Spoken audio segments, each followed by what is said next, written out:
Bon- Bonjour, c'est Sow Tougoun, expert en système réseau informatique, étudiant à Supinfo de Paris.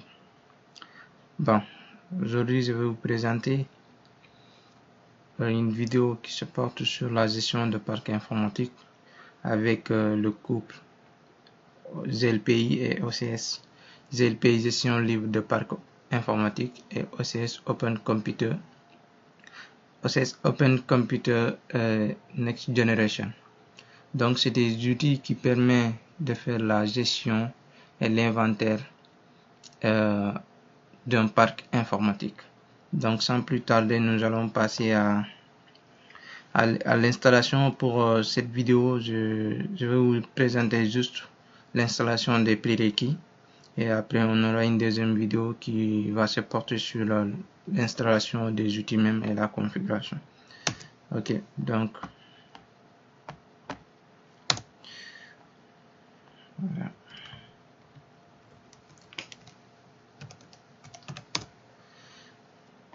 Ok, donc avant de faire quoi que ce soit, il faut s'assurer que votre DNS est fonctionnel.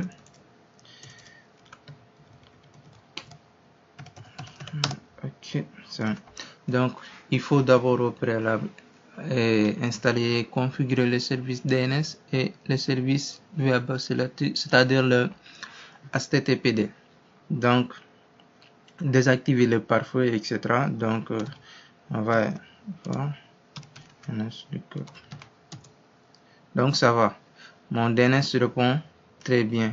Donc je vais tester ma page web.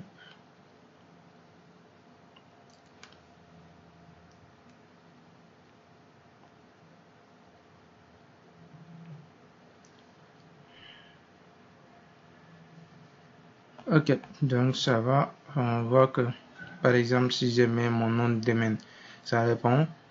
En fait, j'avais déjà configuré une page, juste une petite page web qui va faire l'objet de tests pour montrer que le HTTPD répond bien le service Apache. Donc en même temps aussi pour assurer que le DNS fonctionne bien. Et puis il faut désactiver le pare-feu. Donc je crois que je l'avais déjà fait. Sysconfig SNX.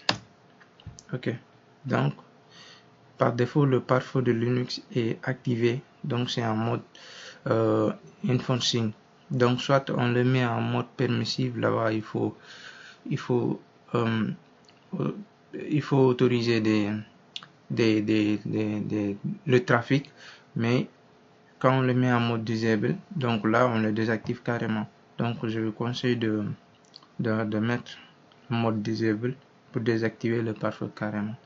Donc après ça, c'est bon, il a renommé le serveur. Tout ça c'est des choses qui sont préalables, qui sont forcées à faire avant de faire quoi que ce soit. C'est de fixer l'adresse du serveur, fixer le nom de domaine, désactiver le pare-feu et installer le service DNS et le service HTTP. Donc on va passer à l'installation des prérequis de OCS et de ZLPI. Donc presque c'est les mêmes prérequis. Ce qu'il faut faire, je vais faire un test. Est-ce que mon serveur est connecté? D'accord, donc on n'est pas connecté à internet. Je vais faire -client pour ok, j'ai fait un ping, normalement ça doit répondre. Ok, on voit que ça répond, on voit que on est connecté. Ça, le -client c'est juste pour avoir la connexion, c'est pour être connecté en tant que client DHCP, donc pour recevoir la connexion au niveau d'internet. Donc on va faire yum install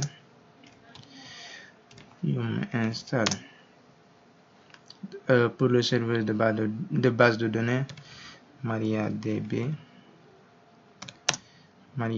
simplement, et MariaDB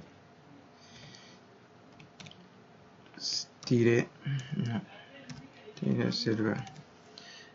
Ok, donc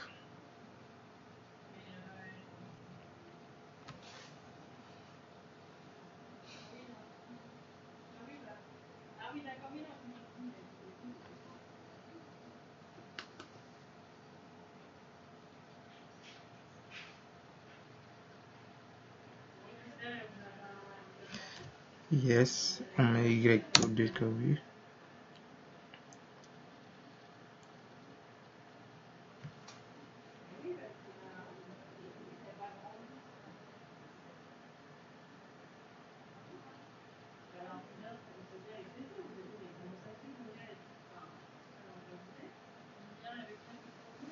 Ok, c'est bon, le service MariaDB et le paquet est installé. Donc, il y a une chose, je vais vous montrer dans la vidéo, je vais vous montrer une astuce. C'est-à-dire,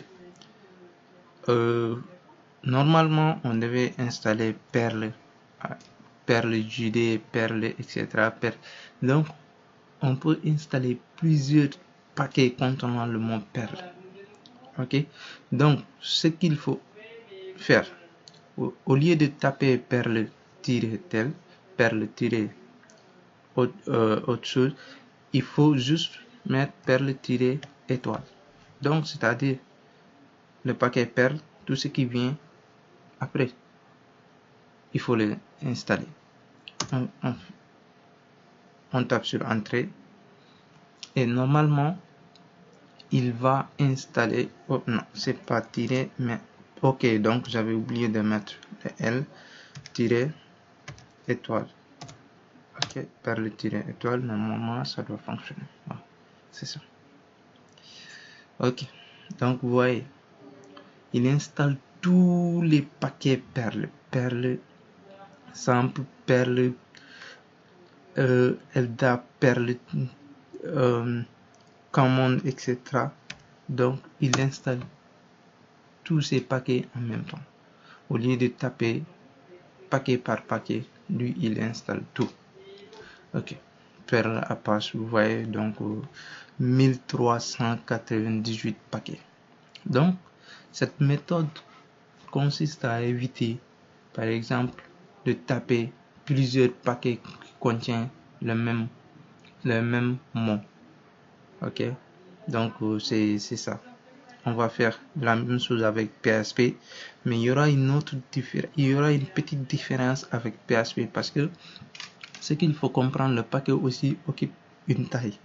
Donc, si la taille est supérieure au répertoire qui va contenir le paquet, il y aura un problème.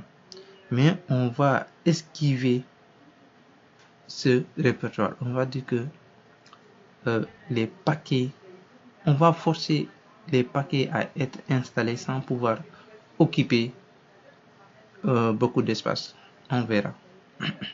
Et ça ne va pas les empêcher d'être corrects au niveau des configurations.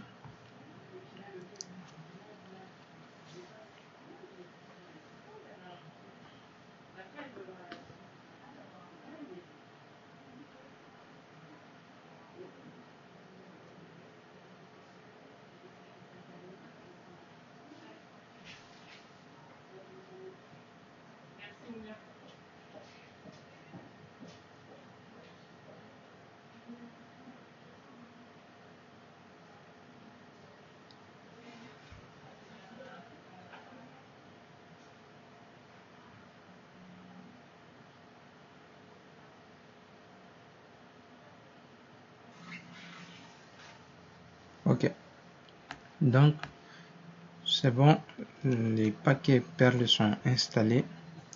On va faire de la même chose avec PHP. Donc, fais ça, PHP all.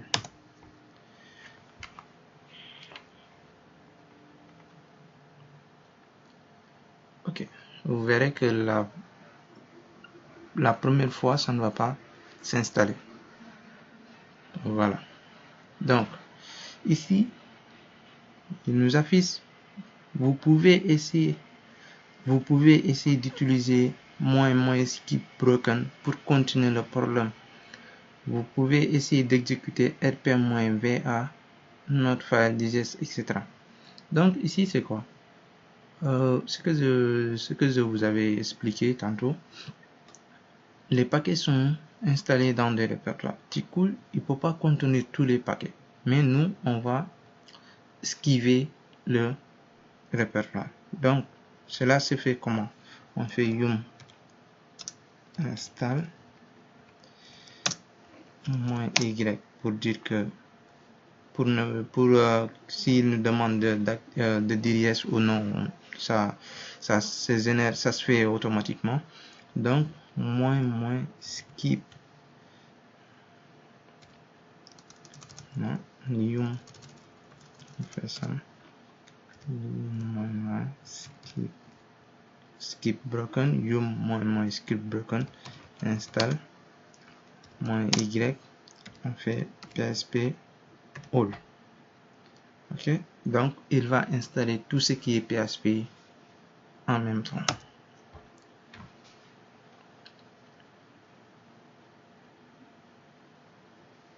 Donc voilà, sans exception.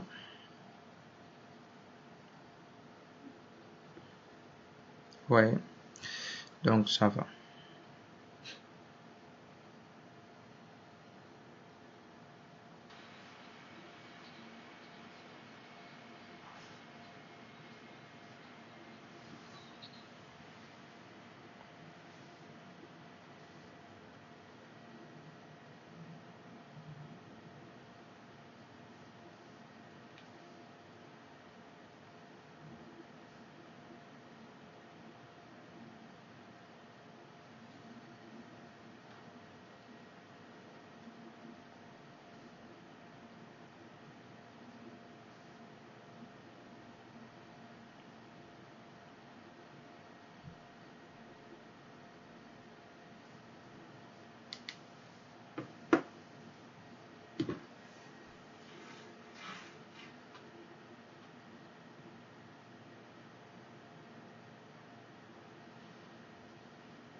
Voilà, on voit que c'est bon. Les paquets PHP sont bien installés. Donc, en gros, c'est ça, les prérequis. Et maintenant,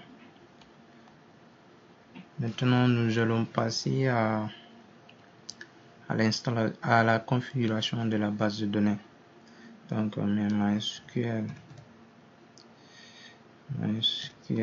underscore secure installation.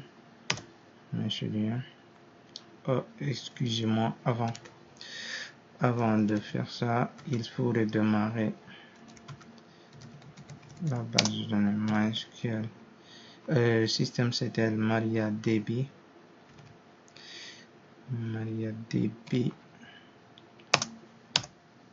Ok, c'est bon. Maintenant on active à chaque démarrage pour qu'il puisse démarrer la base de données. Enable. Ok, c'est bon. Ça va. Donc on fait la même chose pour l'ensemble des services. HTTP. Bon, c'est ça. En gros, c'est les trois. Donc on met disable pour le pare-feu firewall. Ok, c'est déjà désactivé, donc ça va. Ok, c'est bon. iptable F, ça va, on le désactive, c'est bon. Ok, donc on va passer à l'installation de la base de données. Ici, on nous demande le current password for root. On met entrée. On veut activer le password, oui. New password. Je vais entrer mon password. On retape le même. On passe. Yes. Yes. Yes. Yes. OK. Donc, thank for using MariaDB. Donc, on va procéder à la création de la base de données de OCS. Ce qu'il faut comprendre aussi du couple OCS et ZLPI. Bien vrai que sur Linux, on peut l'installer de façon indépendante, c'est-à-dire on peut installer ZLPI en premier temps ou installer OCS. Mais sur Windows, vraiment, ce qui est conseillé. D'ailleurs, pour Windows, parce que ce qu'il faut comprendre, OCS et ZLPI sont sur licence GPL, New GPL, c'est-à-dire General License. OK? Donc, et c'est open source. Donc, on a une version Windows, mais c'est pas vraiment sur le site de OCS même. Si vous allez là-bas et vous tapez sur, par exemple, OCS NG pour Windows, il y a la dernière version.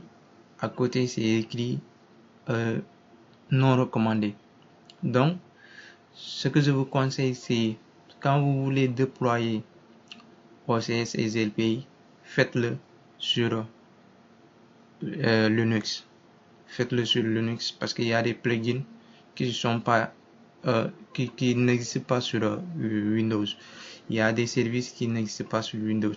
Donc pour avoir une gestion complète de votre entreprise, de votre parc informatique, je vous conseille d'installer OCS et ZLPI sur Linux. N'importe quelle version de Linux, n'importe quelle distribution, soit si c'est CentOS. Ici, comme pour la vidéo, j'ai utilisé CentOS 7. Vous pouvez utiliser Debian, vous pouvez utiliser Ubuntu, vous pouvez utiliser Fedora, etc. Donc, c'est ça. On va passer à la création de la base de données de OCS. Nous, ce que j'ai choisi ici, c'est de mettre en place d'abord OCS. Donc, on va se connecter en tant que root, mysql-u root-p. Ici, c'est pour dire qu'on va se connecter en tant que root. Le mot -p, c'est pour indiquer le mot de passe. Donc, passer. C'est bon. Ici, là, c'est bon. Je vais. Donc, ici, c'est pas là. Là, c'est pour les. OK. Donc, c'est là. Le nom de la base de données par défaut. Le nom de la base de données par défaut, c'est OCS Web.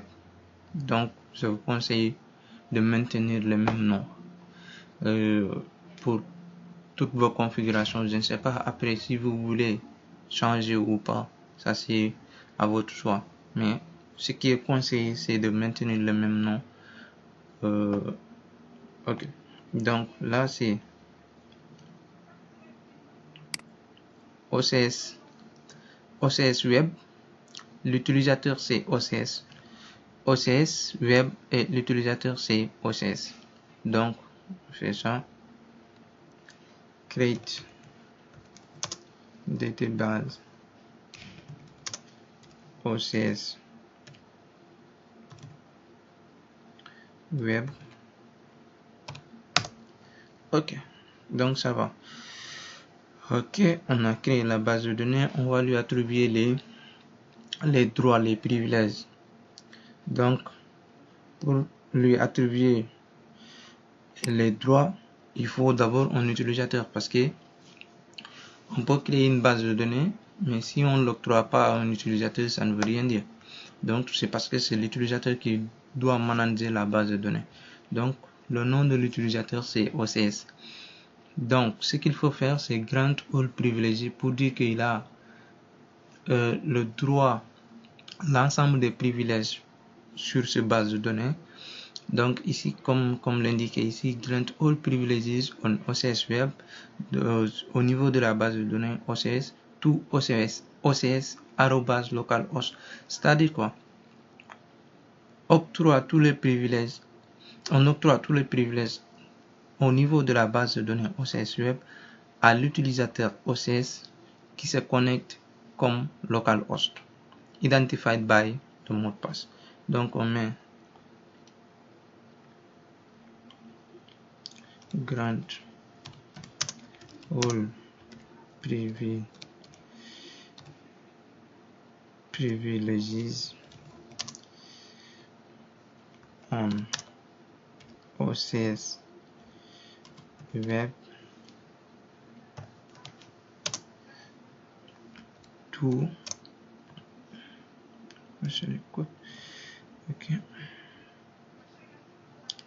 ok, c'est ça, to OCS le page localhost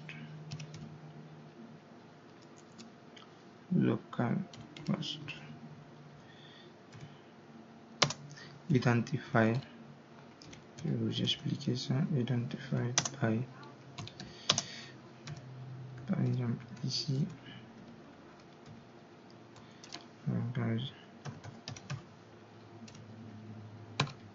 ok.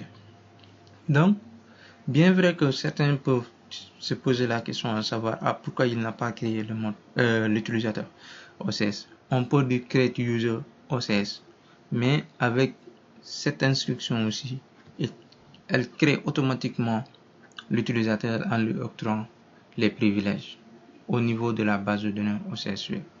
Donc c'est bon, on active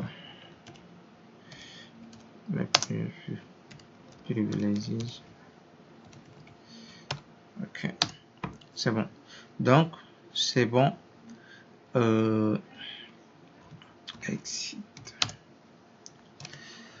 On a créé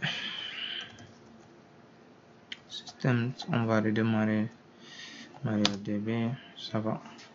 Donc on a installé les paquets, on a créé la base de données pour ECS Web, pour ECS. Donc on va passer à la création de la base de données pour GLPI. Donc pour GLPI c'est la même chose, on se connecte là, seulement les noms qui vont changer. On met create database GLPI DB. Lui aussi, par défaut, le nom de la base de données au niveau des GLPI, c'est GLPI DB. C'est bon. Donc, on met grant all privileges on GLPI DB.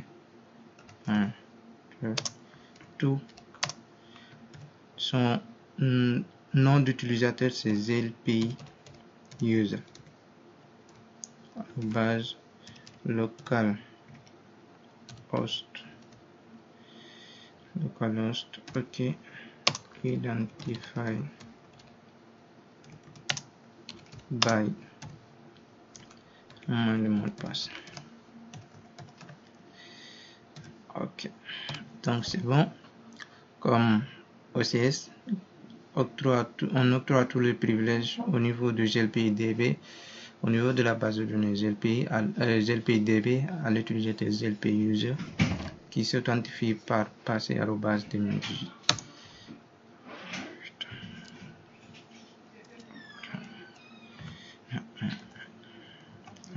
Il y a une petite erreur.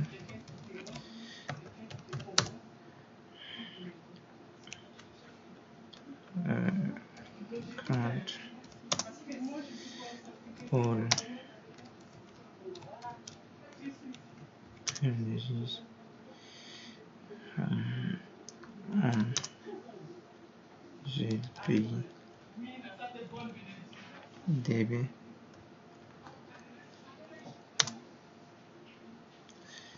to ZPI user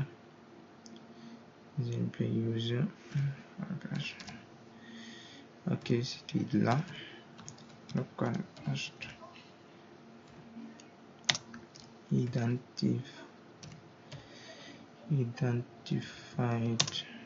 by donc c'est ça, c'était une erreur de code ici. Donc c'est ça, c'est la même chose.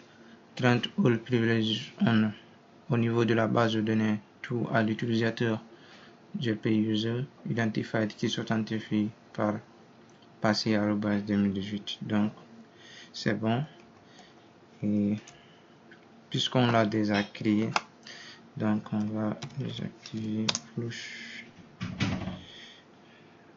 privilégié. Donc c'est bon. Mais si on le demande la base de données, toujours après chaque modification ou chaque configuration, il faut le démarrer le service MariaDB au niveau de tous les services. Donc c'était ça pour l'installation des prérequis. Donc on a installé les paquets, on a configurer la base de données pour chaque service, c'est-à-dire OCS LPI. Donc la prochaine vidéo se portera sur d'abord comment télécharger les paquets et les droits et les permissions au niveau des LPI, et maintenant comment décompresser et passer à la configuration de chaque outil. Et maintenant après c'est comment installer les plugins, comment lier OCS, la base de OCS à ZPI, etc. Donc c'est ça en gros pour cette vidéo, et je vous remercie et bonne journée, à très bientôt.